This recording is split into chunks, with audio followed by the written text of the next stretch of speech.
siamo ancora nelle fasi iniziali di tutto questo progetto, ma una prima idea possiamo di già averla, e ve lo dico con un esempio. Dentro, vedete, noi studiamo decine, forse centinaia di variabili, di cose cliniche, di fatti cliniche dei pazienti, ok?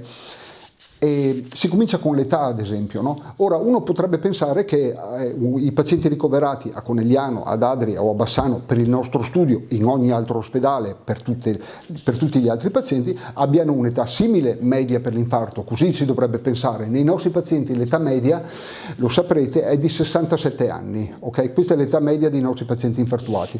Uno può aspettarsi che nelle varie aree geografiche, provo se riusciamo a farle vedere, vedete? Così noi dividiamo la cartina geografica del Veneto, mettendo al nord i pazienti di Conegliano, al centro Bassano, e al sud quelli di Adria, e poi dividiamo le zone urbane dalle zone rurali. Uno potrebbe pensare che l'età sia somigliante dappertutto. Abbiamo visto nei nostri, che invece l'età cambia. Lo mettiamo, facciamo l'analisi statistica, facciamo dei grafici, senza entrare nel dettaglio numerico, ma tutti possono facilmente vedere che l'età cambia da punto in punto. Ogni punto è un ospedale, un'area, non è del tutto uguale.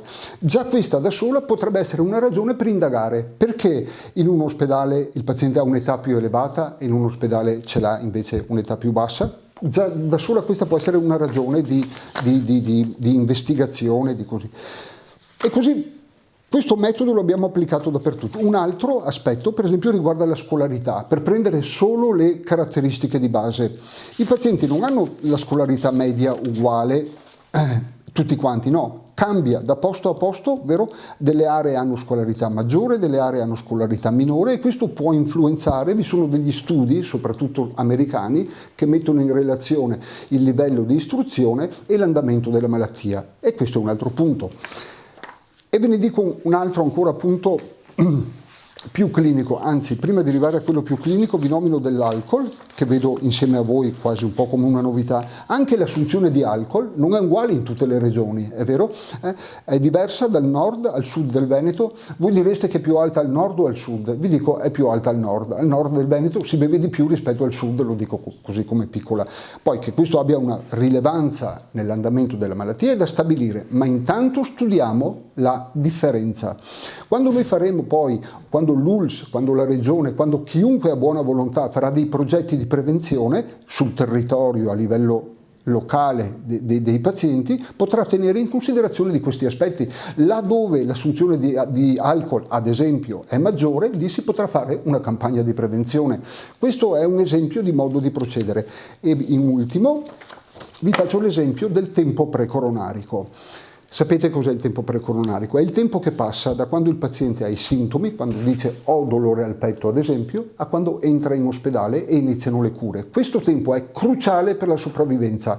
Più corto è, meglio si cura il paziente. Più lungo è, più peggiora la malattia e più difficile diventa curarlo. Questa è una roba universalmente conosciuta. In Italia, in Europa, in tutto il mondo, tutti danno molta importanza a questo aspetto. Ora, noi potremmo pensare che nei nostri pazienti, che non l'ho detto prima, ma pensate che il totale è di 798 pazienti. Questa analisi si fa in 535 perché è il netto, diciamo, ma quindi più di mezzo migliaio di pazienti sono oggetto di studio, quindi un grande numero in qualche modo. Uno potrebbe pensare che questo tempo di accesso in ospedale sia simile dappertutto, invece non ci risulta così a noi. Lo vedete da questo grafico che da ospedale ad ospedale il tempo cambia, in un ospedale è più lungo, in un ospedale è più corto. Se lo dividiamo, vedete, quando lo dividiamo anche nelle 6 aree geografiche, ad esempio, vedete che si notano queste differenze.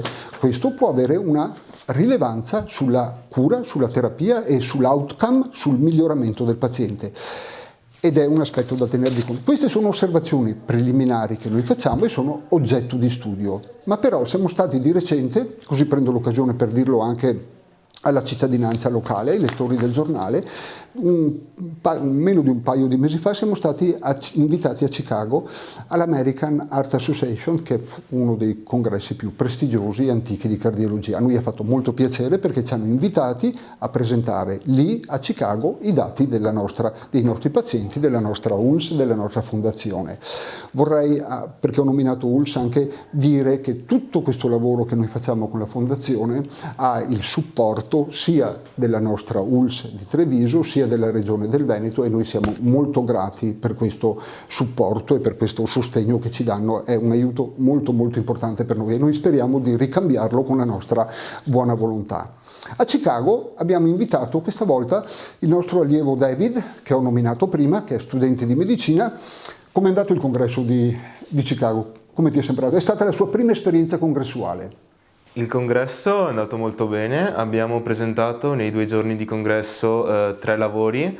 Il primo riguardava la correlazione tra la microalbuminuria e il rischio di mortalità a lungo termine, dunque la correlazione che c'è tra i livelli di albuminuria, che è una proteina che si trova nel sangue che trasporta sostanze non solubili, e misurata all'arruolamento, e il rischio di mortalità nel lungo termine. Il secondo lavoro che abbiamo presentato è la correlazione tra lo scompenso cardiaco e il rischio di tumori sempre a lungo termine, mentre il terzo lavoro parlava del rischio di sviluppo di tumore nelle 6 aree geografiche del Veneto. Vorrei dire che l'ottica di quello che noi facciamo, anche se partiamo da pazienti che sono acuti con l'infarto, se studiamo gli eventi, se studiamo tutta la parte clinica, ma la nostra ottica è rivolta alla prevenzione.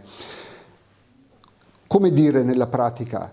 Osservare che ci sono delle caratteristiche o degli eventi differenti in aree diverse, supponiamo nella campagna per esempio del quartiere del Piave rispetto a Conegliano, e così per Adria e così per Bassano, vero? Se c'è una caratteristica che è differente in uno dei 2 posti, si può studiare, indagare e promuovere delle attività per prevenire la differenza. Okay? Ve lo dico con un esempio pratico. Dentro, sempre preliminare, ma già dà l'idea, e questa è una cosa che al più presto porteremo a congresso e poi pubblicheremo anche, se riusciremo ovviamente. Okay. Pensate che noi abbiamo l'enorme capitolo della terapia di questi pazienti qui. Uno di questi farmaci fondamentali per la cura dell'infarto sono i beta bloccanti. Tutti i pazienti infartuati conoscono questo farmaco, è un fondamento del cuore, è un farmaco che serve a tenere il cuore con i battiti più bassi, con la pressione più bassa, protegge il cuore, diciamo, è un protettivo del cuore, ok? È un salvavita, per usare il linguaggio popolare. Uno potrebbe pensare, poiché i pazienti vengono tutti dentro con la stessa patologia, nella sostanza si somigliandosi la patologia, si somiglierà anche la terapia. Anche noi pensavamo questo all'inizio, ma i dati mostrano che non va in questa maniera qua. E analizzando l'impiego di farmaci beta bloccanti nei 3 ospedali e in campagna e in città, vero? Noi osserviamo che in queste 6 aree, okay, l'intensità di trattamento, cioè quanto farmaco si dà, cambia da posto a posto, okay? E non saprei neanche darvi una spiegazione così su 2 piedi di questo fatto qua, ma intanto lo abbiamo osservato, e averlo osservato è un fatto importante. Pensate che le linee guida nell'infarto sono univoche in tutta Europa, in tutto il mondo, nella sostanza, cioè la regola che il medico segue di trattamento con beta blocco è una regola sostanzialmente uguale. Uno si aspetterebbe che se metà pazienti a Conegliano prendono il beta blocco, metà sarà ad Adria, metà sarà a Bassano, metà sarà a Campania, metà sarà in città. Invece non accade così. C'è l'ospedale dove lo assumono il 70%, dico numeri a fantasia un po', è vero, non perfetti, il 70% lo assumono a Conegliano, ma in un altro ospedale viene assunto dal 40% dei pazienti. E questo è un fatto importante, anche solo conoscerlo è importante per poter intervenire, per fare qualcosa. È una questione dove starà la causa. Indagheremo su questo fatto, e questo può avere un legame, può avere una prospettiva per la prevenzione degli eventi, per migliorare la terapia. Questo è solo un piccolo esempio, e da qui ci muoveremo in avanti. Noi pensiamo che possa essere speriamo che possa essere significativo e soprattutto che possa essere utile. Che cosa accade a questi pazienti qui? Una piccola porzione sono pazienti, diciamo, fortunati che sopravvivono bene, ce n'è e questa è una cosa buonissima, ma la grande maggioranza avranno eventi come reinfarto, ictus ed altri eventi, scompenso di cuore oppure la mortalità. Noi desideriamo, se avremo l'energia, la forza per farlo e il sostegno vero, per farlo, noi così prendo anche l'occasione per dire, perché posso fare un piccolissimo inciso se è possibile, abbiamo fatto una diapositiva che dice la ricerca scientifica al servizio del territorio e della comunità locale. Per realizzare questo nuovo progetto abbiamo bisogno, la Fondazione ha bisogno di sostegno istituzionale, economico e comunicativo. Abbiamo fatto una diapositiva per dire che l'aiuto è una cosa molto importante per noi. La nostra fondazione è aperta a chiunque voglia in qualsiasi forma sostenerci, ok? E vi dicevo, tornando alla questione della mortalità e degli eventi, noi vogliamo studiare la differenza di eventi e di mortalità in queste 6 aree qua. Avessimo da scoprire che ci sono delle differenze, sarà una base per poter intervenire, soprattutto nell'ottica della prevenzione.